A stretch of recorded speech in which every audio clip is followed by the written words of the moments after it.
Bonjour à tous, bienvenue pour cette webconf sur la valorisation de chaleur fatale sur des groupes froids. Donc moi je m'appelle Julien Lhomme, je suis conseiller énergie chez Horace. Donc je m'occupe d'aller dans les entreprises pour les aider dans leurs projets d'efficacité énergétique.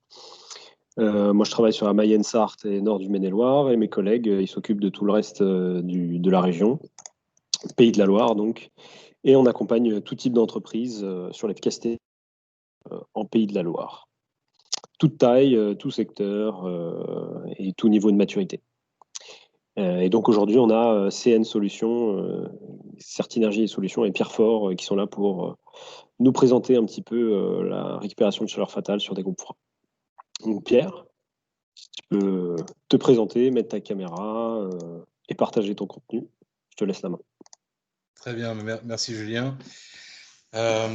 Bonjour à tous. Donc on va être deux à cette conférence, donc avec Renan Cossec, responsable technique de l'usine Lost Ménil-en-Vallée et de plusieurs autres sites à proximité. Donc Renan, je t'invite aussi à couper ton micro, enfin à revenir avec le micro. C'est bon. Bonjour messieurs, dames. Bonjour. Ouais, on est sur les chantiers, on est en tenue de chantier. Donc effectivement, je suis responsable maintenance travaux neufs pour les sites de Grand Salard de Saint-Nicolas, du Maine-et-Loire. Donc il y a une usine d'environ 10 000 m² à Saint-Florent-le-Vieil, une usine de 7 000 m² à Saint-Florent-le-Vieil aussi, une plateforme et une usine, et une deuxième usine donc au Ménil-en-Vallée. Donc ça fait 2 usines, une plateforme logistique.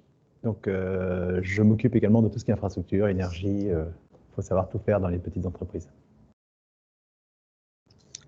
Merci. Donc si tu nous confirmes qu'on est parti, nous on va avancer. Donc le thème aujourd'hui qu'on a abordé, c'est tout bon, tu peux y aller. Ouais.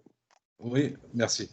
Donc le thème aujourd'hui, c'est la récupération de chaleur fatale, axée sur la production frigorifique, donc récupération sur les groupes froids. Et j'ai souhaité élargir le périmètre du sujet en disant et plus encore. Et plus encore, vous verrez pourquoi. Parce qu'avec ce levier en fait de financement qui est possible sur les groupes froids en termes de récupération de chaleur, on peut élargir et aller sur d'autres sujets connexes qui ne sont pas, pour certains, financés par les C2E. Donc on parlera de financement bien sûr aussi et de performance énergétique avant tout. Donc notre invité, alors et avec grand plaisir, et je remercie Renan d'être présent avec nous, c'est Lost Le Grand Saloir. Donc on va vous présenter l'activité et l'entreprise. Donc on va axer la présentation sur plusieurs points. Donc d'abord une introduction globale sur l'efficacité énergétique, la récupération de chaleur et les enjeux que ça représente. On parlera de notre méthodologie. On fera un état des lieux du site avant qu'on ait lancé les projets et les projets notamment de récupération de chaleur.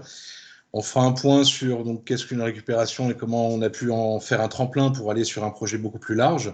On parlera de validation des économies d'énergie. On fera un petit bilan en fin de présentation. Donc vous aurez le temps des questions à la fin. N'hésitez pas à revenir sur tous les points que vous aurez notés pendant la discussion.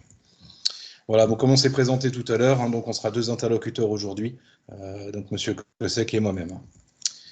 Pour introduire la discussion, donc on parle de récupération de chaleur fatale, donc la chaleur qui est évacuée en pure perte, on va dire, par des process ou des utilités. C'est un enjeu majeur aujourd'hui dans le secteur industriel. On a quantifié ça à peu près 12 TWh par année. En termes d'énergie, ça représente à peu près 1 million de foyers qui peuvent être alimentés avec ces calories. Donc des effluents en industrie, il y en a beaucoup. Il y en a sur des fumées industrielles, sur des effluents hydriques. Après, il y a des pertes aussi par rayonnement, il y a des choses beaucoup plus précises. Mais en tout cas, sur des chaufferies, sur des fours, des autoclaves, des eaux usées, on peut faire beaucoup de choses en termes de récupération. Aujourd'hui, le gisement exploité en France est estimé par l'ADEME, c'est 0,4 TWh, donc on est loin du potentiel global. L'objectif fixé, c'est un cap sur 2023 au double de ce qu'on peut exploiter encore aujourd'hui et passer à 4 Tera, donc 10 fois plus en 2028. Donc ça, c'est les objectifs de l'agence ADEME. Pour des gisements, donc il y en a beaucoup, mais il faut identifier en face des puits de chaleur. Donc c'est bien de pouvoir récupérer des calories, pour pouvoir en faire quelque chose. Donc souvent, la production de chaude sanitaire, c'est le premier poste. Ensuite, du chauffage, qui va être plutôt saisonnier, ou du préchauffage d'air comburant, voire des solutions innovantes comme du froid positif par absorption. Ou alors de l'écologie industrielle, où on vend aux clients, aux voisins, une quantité de calories. Il existe des financements pour porter ces projets-là. Donc, il y a des fonds ADEME, du DC2E, du tiers investissement. Aujourd'hui, on va s'axer principalement sur la fiche Indut 117. En tout cas, celle qui permet aujourd'hui, grâce au C2E, de porter des projets comme ceux qu'on va vous présenter. Il y a d'autres fiches dans le secteur tertiaire, la 139, mais voilà, celle-ci, c'est la principale qui sera l'objet de la discussion. On ne parlera pas de changement réglementaire, parce que le dispositif C2E a évolué, mais on pourra l'aborder dans les questions à la fin. Donc Ronan, je vais te laisser reprendre la main sur cette partie. Donc le Grand Saloir Saint-Nicolas, c'est une entreprise familiale qui est basée, le siège est à Bédé, en Bretagne, à côté de Rennes. C'est une entreprise qui est spécialisée dans la fabrication et la distribution de produits alimentaires frais pour principalement le traditionnel et également la GMS. Donc on a un certain nombre de sites, ça évolue tous les ans, on a une dizaine de sites de production et on a 5 plateformes logistiques. Donc la force de l'entreprise est de vendre effectivement des produits frais au traditionnel en livraison en B pour A.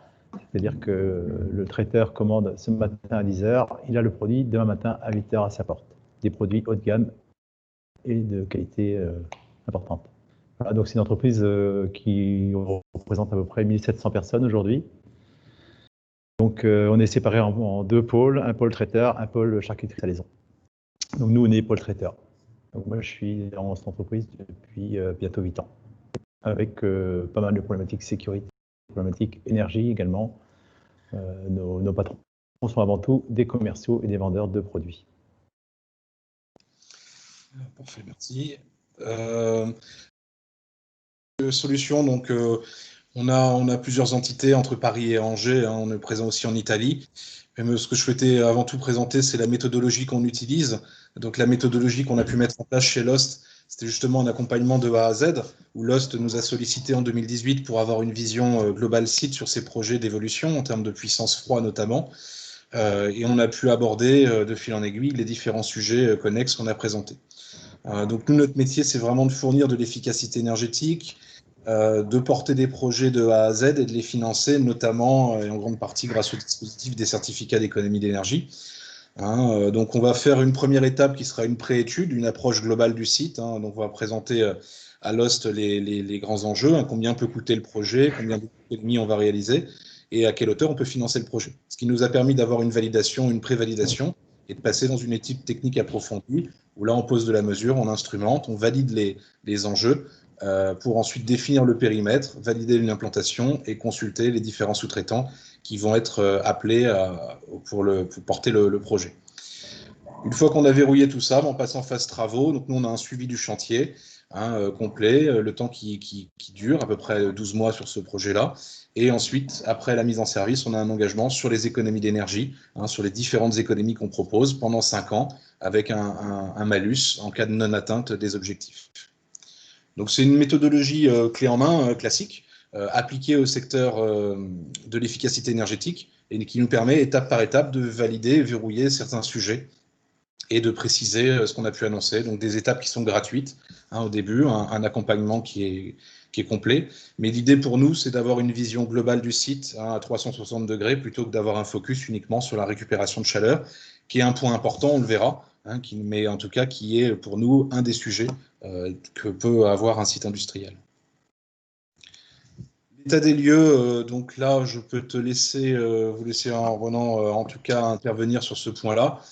Donc c'est ce qui nous a amené à nous rencontrer en 2018.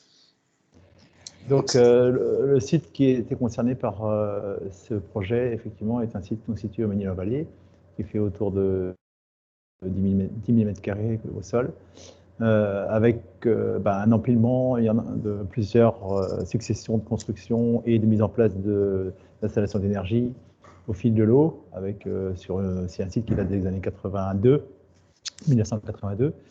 Donc avec pas forcément des choses très intelligentes de fait au niveau des énergies. Et en particulier, comme nous fabriquons des produits alimentaires frais, quasiment tout le site est en froid positif, donc autour de 2 degrés.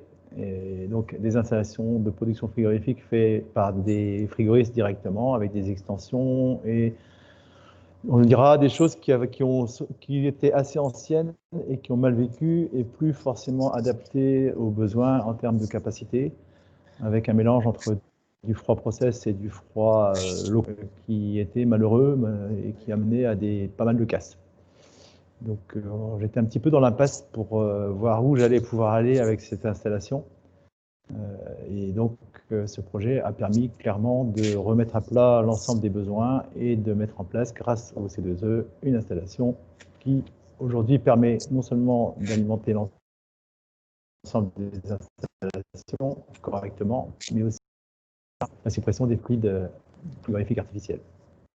Donc l'objectif du groupe était de pérenniser le site. C'est un site qui fabrique pas mal de produits pour la GMS et ça représente à peu près 45 à 50% de son activité. Donc on avait besoin de cette activité pour le groupe. Très bien, donc les objectifs sont listés, que nous avait fixés Lost quand on a introduit la discussion. Donc avant tout, supprimer des consommations d'énergie, diminuer le bilan carbone de l'entreprise et s'inscrire dans une démarche durable au niveau du site. Donc c'est pour ça que pour nous, le levier de la récupération de chaleur, c'est vraiment avoir comme un levier pour porter un projet beaucoup plus large. Donc de cet état des lieux, on a pu faire une analyse des besoins en chaleur du site, les besoins en eau chaude donc pour différents postes, nettoyage, préparation, machine à chauffe électrique ou thermique. Donc c'est un usage du lundi au vendredi. On avait mesuré à peu près 400 mètres cubes par semaine à 50 degrés en moyenne. Et la production était assurée par un brûleur dans un ballon, donc une solution thermigaz. Donc on a quelques courbes ici, donc à gauche les courbes par semaine, enfin les histogrammes par semaine, et à droite par jour, donc sur la partie droite du lundi au vendredi, voilà, avec des besoins qui sont différents, parce que la production, comme Ronan Kozek l'a précisé tout à l'heure, est variable en fonction des activités du site, vu que c'est du traiteur, on peut changer une production ou une autre en fonction des commandes. En tant que tel, ça a été de faire la refonte donc complète du froid, qui était avec mise en place avec des fluides obsolètes. Donc on était sur du R404, R427A. Donc on a mis en place une installation neuve qui tourne aujourd'hui à l'ammoniac, donc avec 2 MW froid, qui permettent de tous les besoins et au-delà pour des besoins futurs, et des qui vont évoluer à l'avenir en termes de puissance. Donc on a pu aussi centraliser la production de froid et la mettre dans un espace décalé au niveau du site, ce qui permet de garder de la surface et du mètre carré pour la production et l'évolution du process. Cette refonte de froid a été couplée à une récupération de chaleur, donc récupération de chaleur mise en place sur l'ensemble des équipements de la centrale, donc sur la désurchauffe de l'ammoniac, sur le condenseur ammoniac et sur l'huile des compresseurs. C'est une récupération étage par étage et l'objectif pour nous, c'est d'aller chercher un maximum de température pour garantir la bonne fourniture du site. Ça a été de supprimer totalement la consommation de gaz. Excuse-moi Pierre, je te coupe. Ronan, si vous pouviez couper votre micro, je crois qu'il y a beaucoup de travaux derrière, juste pendant la petite partie là. Merci. Pardon Pierre. Ok. Pas de souci. Donc du coup, cette récupération de chaleur, pour nous, ça a été un point important où on fait des économies substantielles sur différents axes, mais surtout d'avoir une couverture engageante au niveau énergétique qui nous permettait d'avoir un levier financier, comme vous le verrez par la suite. On a pu financer 100% du projet par cette opération. Donc, récupération de chaleur, c'était pour nous un des axes majeurs du projet, mais on a fait évoluer aussi le site vers d'autres solutions. Donc, on a pu mettre en place une supervision énergétique, une solution BEX qu'on a développée il y a une trentaine d'années. On a pu la mettre en place sur les utilités du site, donc ce qui permet aujourd'hui d'avoir un reporting et en fait des données qualifiées, historicisées, des alertes, en tout cas une vision globale du site et donc un meilleur aperçu du fonctionnement en temps réel. Et ça a été aussi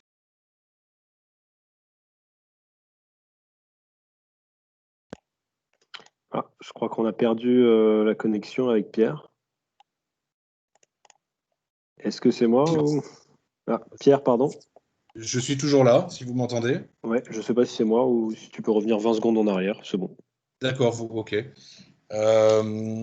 Donc, on a mis en place, donc, je disais, une supervision énergétique à l'échelle du site, donc une supervision qu'on a développée il y a une trentaine d'années, qui s'appelle BEX.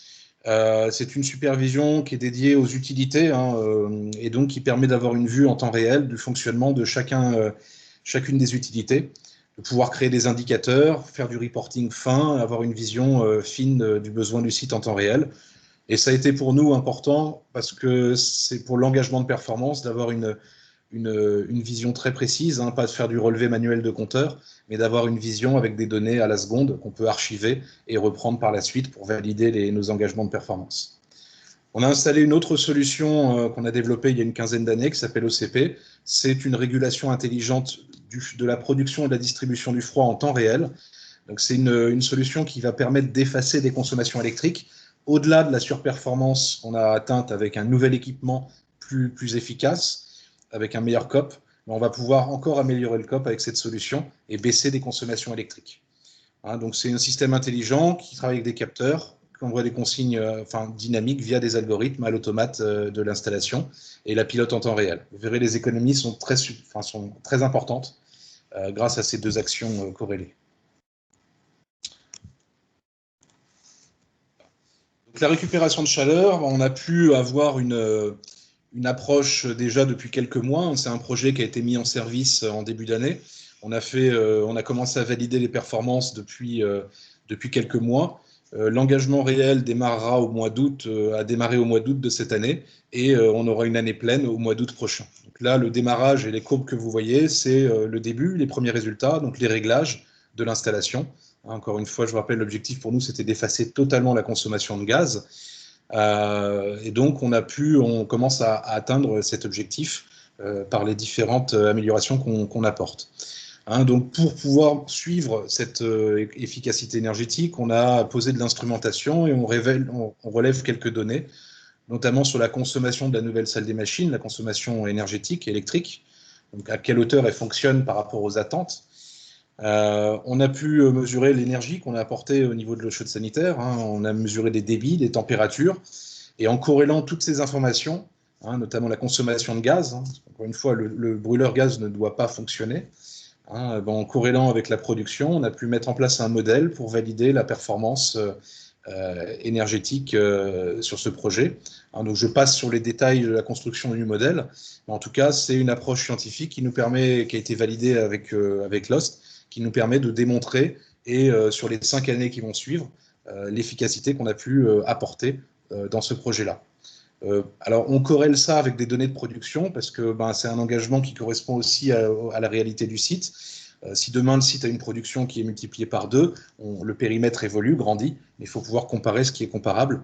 Donc, on a un engagement à date par rapport à la situation initiale. Des économies électriques, donc c'est ce dont je parlais juste avant. Donc on a des économies électriques du fait qu'on ait une nouvelle installation plus performante et avec un système de régulation intelligent. Donc on a pu mettre en place un suivi de ces performances-là, donc sur la consommation en temps réel de la centrale, des données climatiques avec le bulbe humide et le tonnage qui correspond à l'activité du site. Donc on a pu, pareil, créer un modèle mathématique, avoir un ratio de corrélation assez proche de la réalité. Et ce modèle-là, on le fait tourner sur plusieurs années pour démontrer la différence entre ce que consomme actuellement la centrale et ce qu'elle aurait dû consommer dans son ancienne version. Donc là, sur la partie verte, c'est toute l'énergie qu'on a pu effacer. Donc en rouge, ce qu'aurait dû consommer l'ancienne centrale en fonction des besoins. Et en vert, tout ce qu'on a pu effacer. Donc la courbe en pointillé gris en bas, c'est la consommation réelle à l'heure actuelle de la centrale froid. On peut voir aussi ici qu'on a un vrai impact sur les factures. Donc, alors à production équivalente, le site a été peu impacté par le Covid en début d'année, donc on a pu comparer des choses de manière concrète. Donc on a une augmentation du prix de l'énergie, mais en parallèle une baisse de la consommation en kilowattheure. Donc ça c'est une facture globale au niveau du site.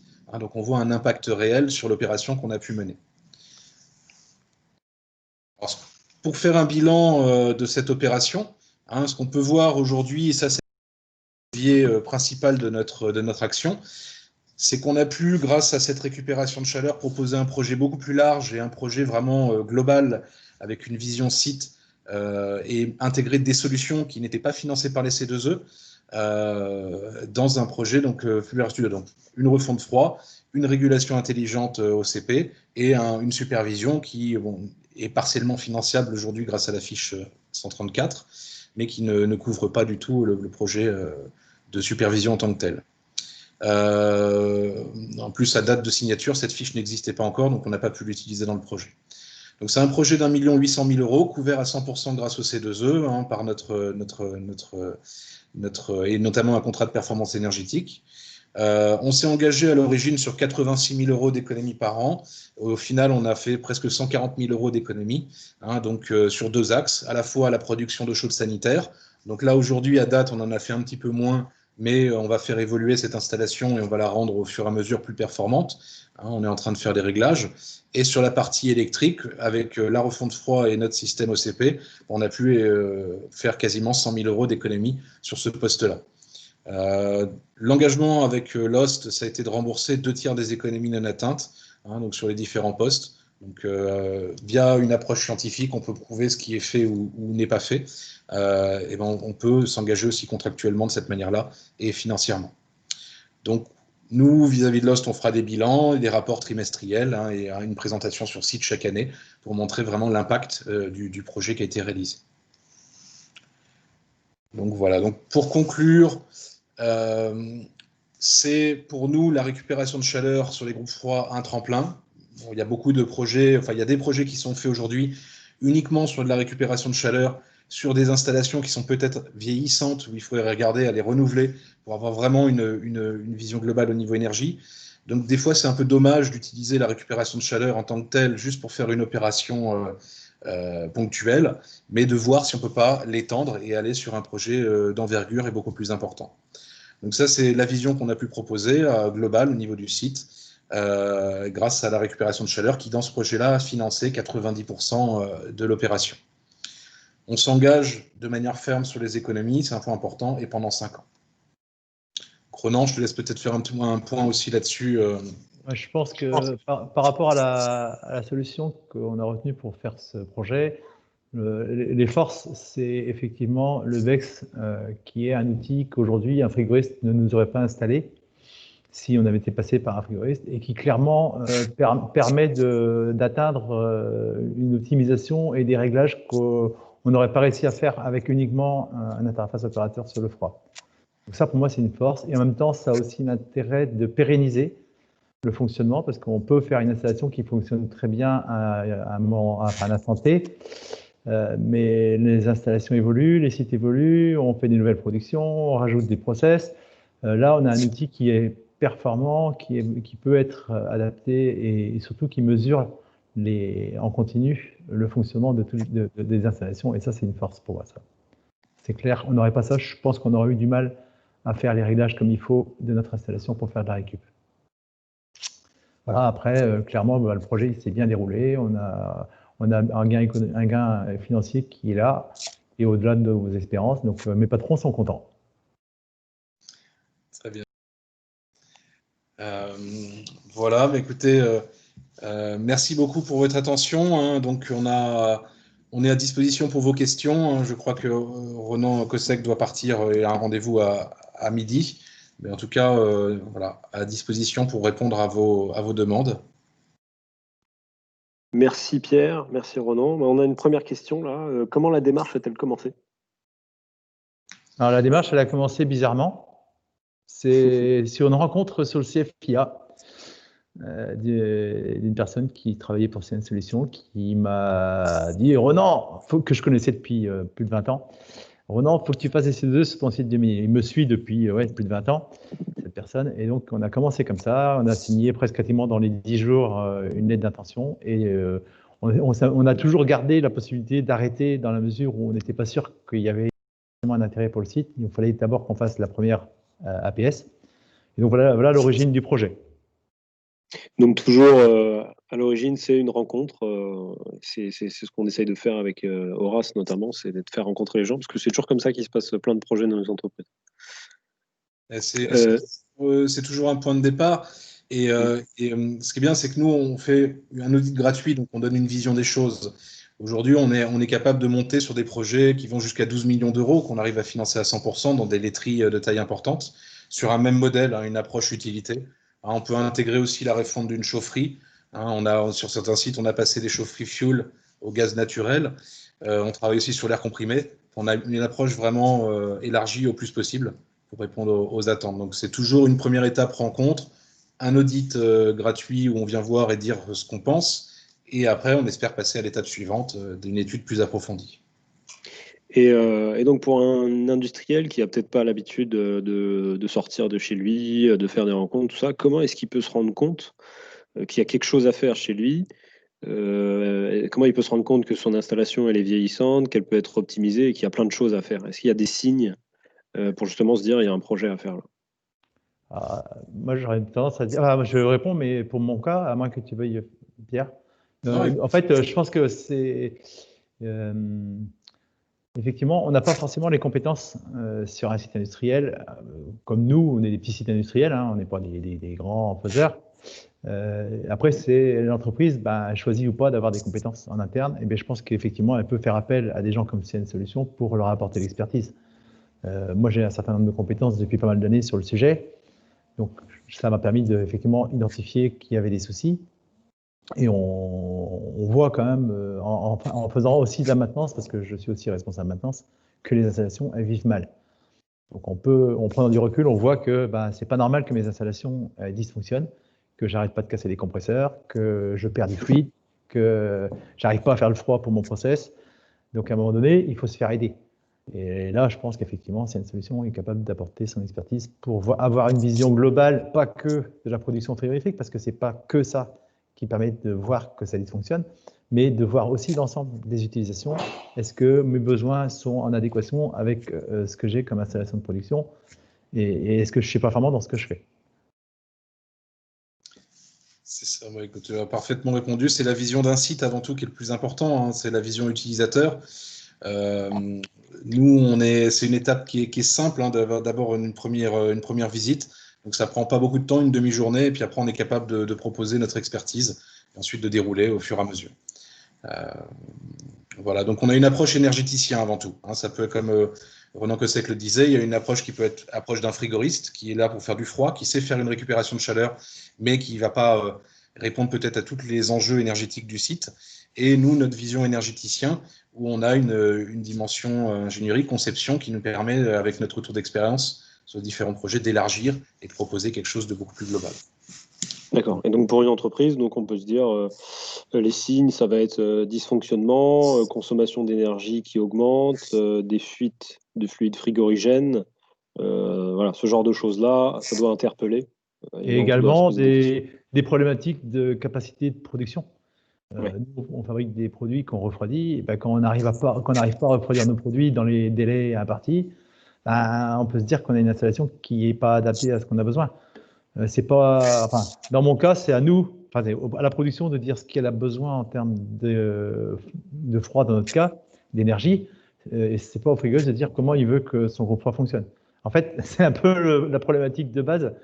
C'est d'abord l'utilisateur. Alors, il ne faut pas qu'il demande n'importe quoi non plus, il y a des limites. Mais c'est d'abord l'utilisateur qui doit être satisfait et le besoin de production avant que le groupe froid puisse fonctionner. On rencontre souvent le contraire.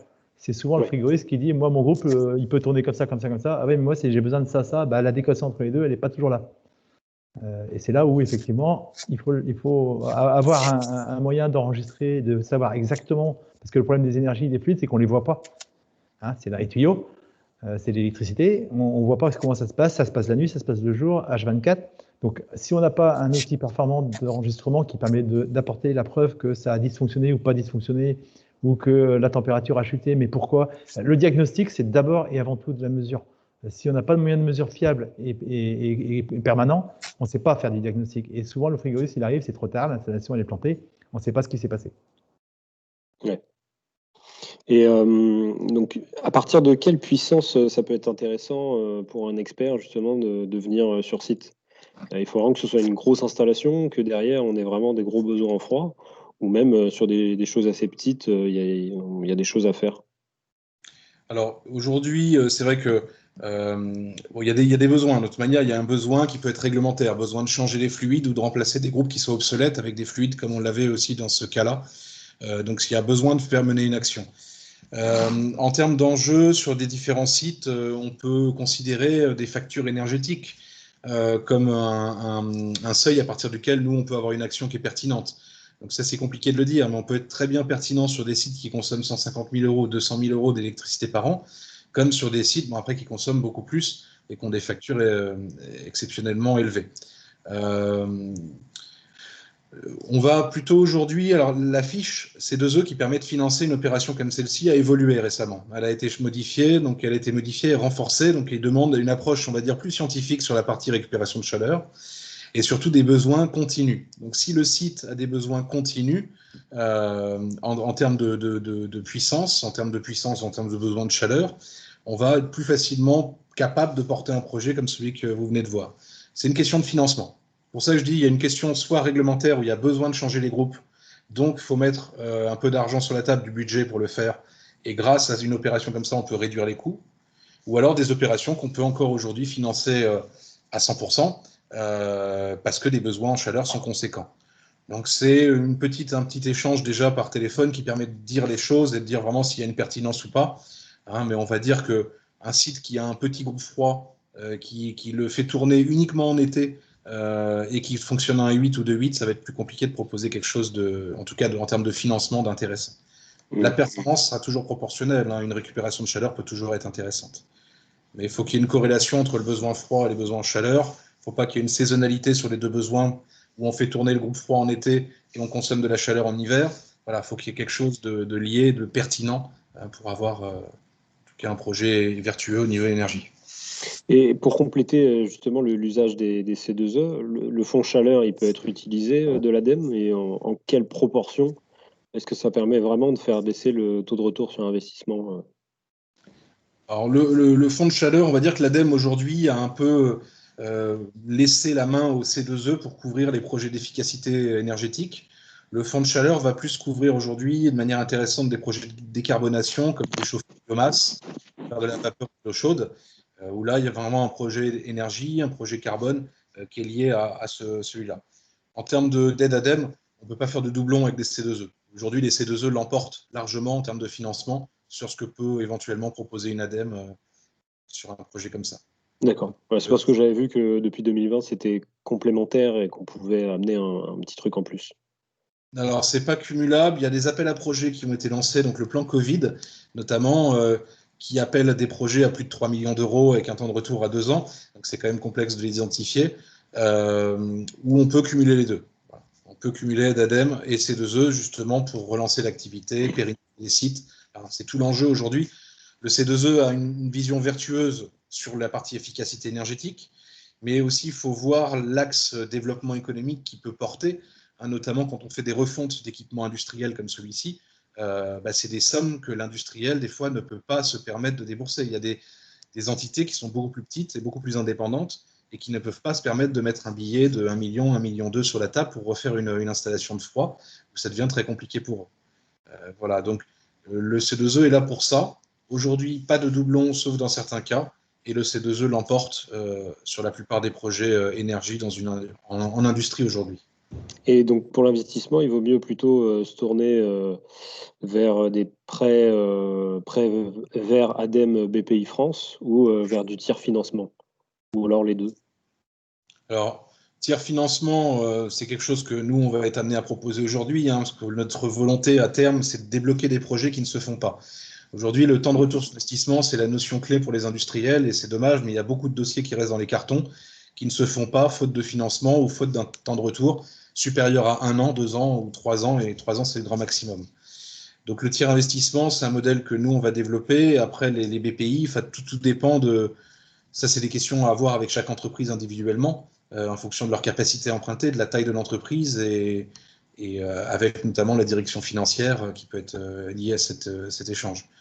Donc, c'est particulier. Le tiers investissement, on le propose quand on dépasse un certain temps de retour. Et en fait, on propose de partager les économies d'énergie, donc d'investir sur le site, de mettre de l'argent sur la table. Dans ce cas-là, et dans tous les cas qu'on propose, on avance la trésorerie. C'est-à-dire que là, le site n'a pas payé 1,8 million et on lui a fait un chèque de 1,8 million à la fin pour les C2E, on a avancé la trésorerie. Donc c'est le modèle aujourd'hui qu'on veut porter, Certinergie et Solutions, pour vraiment investir de l'argent chez nos clients. On a été racheté par Engie en début 2018, donc heureusement on reste indépendant, mais heureusement on a accès à des leviers financiers plus importants qu'avant et qui nous permettent aujourd'hui d'investir de l'argent et de compter sur une rentabilité à plus long terme des équipements qu'on met en place. Et dernière petite question, du coup, par rapport à la solution OCP là, et des capteurs.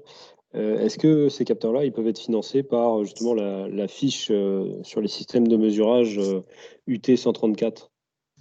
Oui, tout à fait. Hein. À partir du moment où on fait du comptage et qu'on crée des indicateurs de performance, on peut lever des fonds via un UT 134. Donc là, on ne l'a pas fait dans ce projet-là parce que c'est un contrat qui avait été signé en 2018 et la fiche n'existait pas encore. Ah, oui. Donc on n'avait pas pu valoriser le dossier. Alors ça dépend des enjeux. Hein. Il y a certaines opérations de supervision qui sont bien financées, d'autres moins. OCP, c'est très marginal. C'est-à-dire qu'on va installer de la variation de vitesse sur des pompes pour piloter le débit des pompes. Donc là, c'est finançable par les C2E et après un petit peu par la 134. Il y a une autre fiche qui existe, la 136. Je ne veux pas détailler ça, mais ça peut aussi être financé par la Indut et 136. Ok, parfait.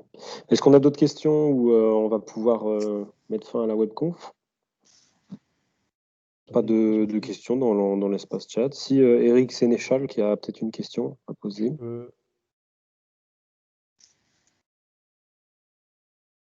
Sinon, si tu veux prendre la parole, Eric. Je vais être obligé de vous quitter, je m'excuse. Hein. J'avais un impératif qui est en train de Ouais. se concrétiser. Là, je suis obligé de vous abandonner. Je vous remercie et bonne journée. Merci, Renan. Bonne Merci. journée. C'est tout bon. On n'a pas de questions, c'est très clair. Super. Bon, je peux arrêter l'enregistrement. Bien, merci beaucoup. Bonne journée. Bonne Au journée. revoir.